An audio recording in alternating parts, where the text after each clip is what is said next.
Representante diplomática ante el gobierno de Washington, ante el gobierno del presidente Joe Biden. Incluso es la antecesora del actual embajador Esteban Moctezuma, a quien le agradezco muchísimo. A Marta, como siempre, su buena disposición con la audiencia de Grupo Fórmula también a estas horas. Marta, qué gusto saludarte, ¿cómo te va? Muy buenas tardes. Pepe, es un gusto saludarte a ti y a tu audiencia, y pues me va muy ocupada siguiendo todos los temas que surgieron hoy en la mañanera y también otros temas que acompañan a la relación México-Estados Unidos, como la relocalización de las cadenas de valor, etcétera. Pero creo que la noticia del momento, el tema que más nos preocupa ahorita a los mexicanos, es el tema de la ley SB4 y su implementación, su posible implementación. Claro, Marta Bárcena, pone en riesgo la relación México-Estados Unidos en caso de aprobarse la ley SB4 por parte del empeño, de la terquedad, podríamos decir, si me permites, del gobernador Greg Abbott de Texas. Mira, yo no creo que debería de poner en peligro la relación México-Estados Unidos. ¿Por qué? Porque el principal demandante en contra de la ley SB4 de Abbott es el gobierno federal de los Estados Unidos, es el gobierno de Joe Biden. Él es el que ha demandado al gobernador Abbott para que no se implemente esa ley, y lo ha hecho basado en una argumentación legal que dice que, a ver, la política migratoria, las leyes migratorias las define el Congreso Federal de los Estados Unidos y las implementa el gobierno federal, y que por lo tanto un gobierno estatal no puede aprobar e implementar legislación migratoria propia, que tiene que respetar las competencias federales en esta materia. La argumentación que presentó ayer el gobierno del estado de Texas, que no fue muy consistente, es que las medidas que está proponiendo en la SB4 son, comillas, complementarias a la legislación federal migratoria, lo cual está por verse. Entonces, yo no veo cómo podríamos tener un rompimiento o distanciamiento con el gobierno federal de los Estados Unidos, que está justamente en contra de esta ley.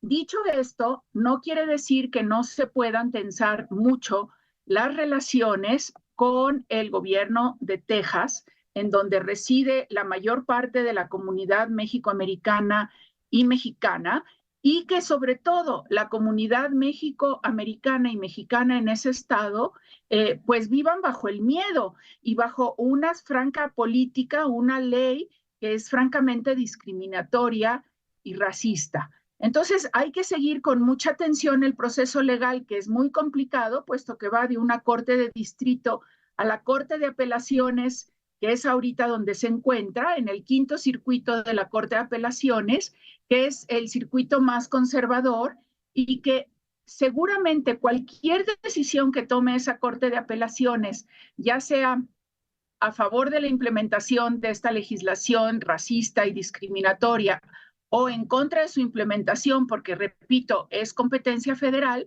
va a ser impugnada por la parte perdedora en la Suprema Corte. Hoy Y lo dijo que está haciendo México es presentar un recurso legal que se llama amicus curia, amigo de la Corte, que lo hemos hecho en múltiples ocasiones. Es lo que te quiero preguntar. ¿Qué significa amicus curiae? Es amigo de la Corte. ¿Qué puede hacer México en este momento?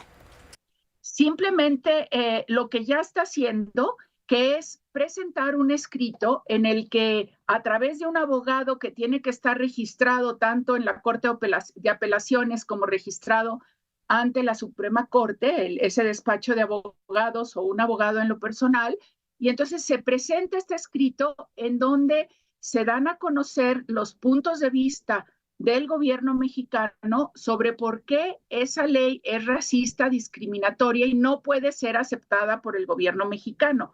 Yo creo que, independientemente de los alegatos de que es violatoria de los derechos humanos o racista, el principal alegato, creo yo, es que el gobierno de México no va a negociar políticas migratorias con gobiernos estatales de los Estados Unidos, ni prácticas migratorias, lo hará exclusivamente con el gobierno federal. Porque tú te imaginas que si se siente el precedente de que Texas apruebe esta ley, pues al ratito puede haber otros 50 estados americanos aprobando sus propias leyes migratorias, y no es factible pensar que el Estado mexicano va a negociar con cada uno de esos estados de la Unión Americana. Eso te digo, sin ir al fondo del contenido de la ley, que es francamente discriminatorio y que criminaliza la migración. Nos comentaba el día de ayer Jorge Santibáñez, él fue presidente del Colegio de la Frontera Norte hace ya algunos años. Nos comentaba que el flujo migrante hacia los Estados Unidos ronda los 2.4 millones al año, de los cuales un 30% serían mexicanos. Ayer el presidente de la República y también la Secretaría de Relaciones Exteriores señalaba que México no aceptará recibir a quienes regrese Estados Unidos a nuestro país. Pregunta, México puede no ser ese país que reciba, puede no recibir a quienes nos mande Estados Unidos de regreso, pero entonces, ¿qué pasa con los, qué te gusta, 600,000 mexicanos al año que en un momento dado, embajadora eminente, puedan ser deportados o trasladados a México? Mira, yo creo que la posición que ha tomado el gobierno de México es para mandar la señal de que no va a recibir deportados o expulsados que no sean expulsados a través de las autoridades federales de los Estados Unidos. Te digo, porque si no sentaríamos un precedente muy grave. Dicho esto, durante muchos años el gobierno de México nunca recibió como deportados a extranjeros de terceros países.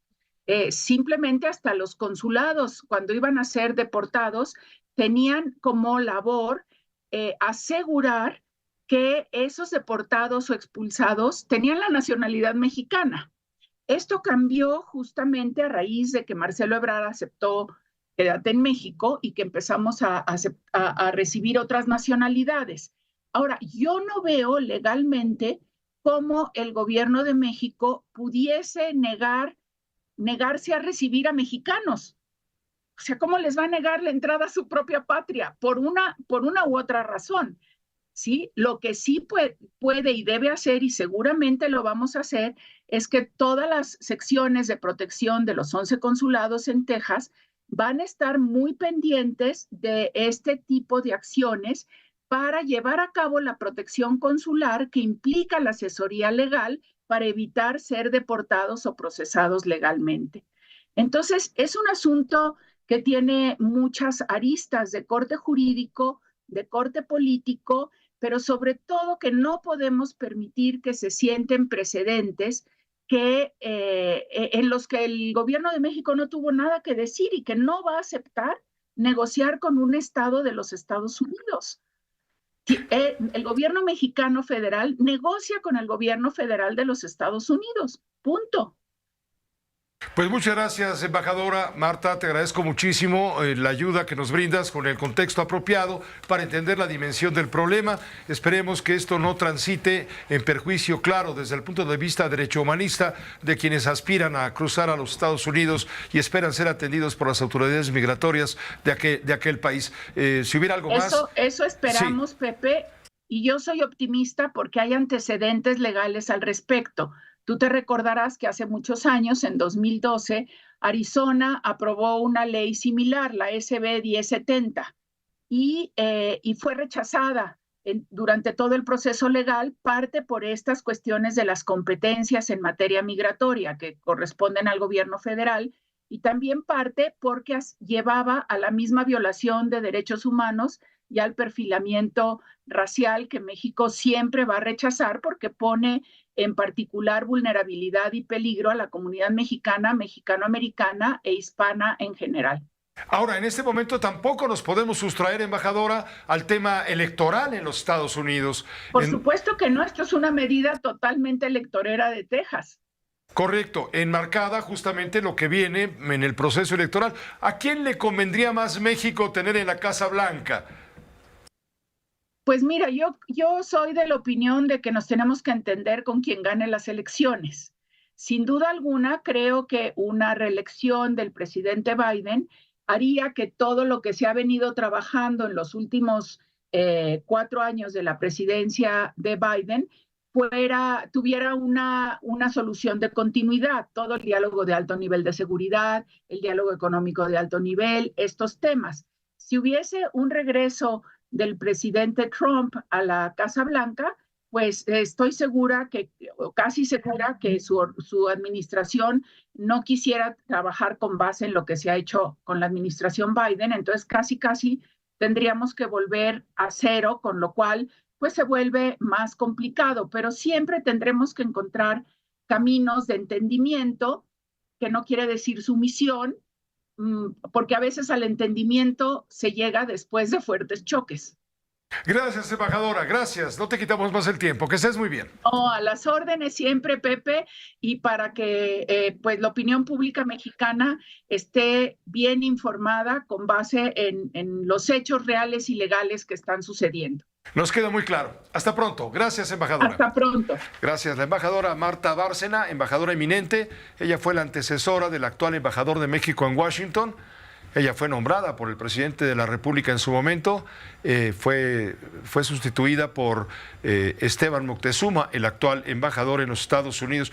Esto del amicus curiae, amigos de la Corte, es un acercamiento que tiene México en apoyo justamente al argumento en defensa de la política federal migratoria y en contra de la política restringida al Estado republicano de Texas. Constituye un escrito porque alega México en los argumentos para apoyar justamente que no se apruebe esta ley, aprueba que esta ley puede ser, aporta que esta ley puede producir o puede conducir al acoso, la detención, expulsión y criminalización indebida de personas mexicanas simplemente por tener una apariencia latina, lo que esto signifique, color de piel, rasgos físicos, etcétera. También contribuye a generar un ambiente de incertidumbre, de temor y de vulnerabilidad. Contraviene la exclusividad de la Federación Regular en materia migratoria, lo que decía la embajadora Marta Bárcena. Violenta el derecho soberano de México a decidir sus propias políticas, quién tiene autorización de entrar en nuestro territorio. El impacto de la ley en el diálogo bilateral sobre asuntos fronterizos y la afectación del comercio. Ahí también va a argumentar México. No dejará, insiste, esta ayuda, este apoyo a la Corte. Insiste México, no va a dejar en desamparo sus connacionales en ninguna parte del mundo. Nuestras y nuestros migrantes no están solos. Es lo que dijo la canciller Alicia Bárcena al referirse al apoyo que tendrá, por supuesto, México a presentar este recurso de amicus curiae, amigo de la Corte, para que se escuche fuerte y claro la determinación de que México está convencido de que esta ley SB4 es discriminatoria, es xenofóbica y, por supuesto, atenta contra los derechos humanos.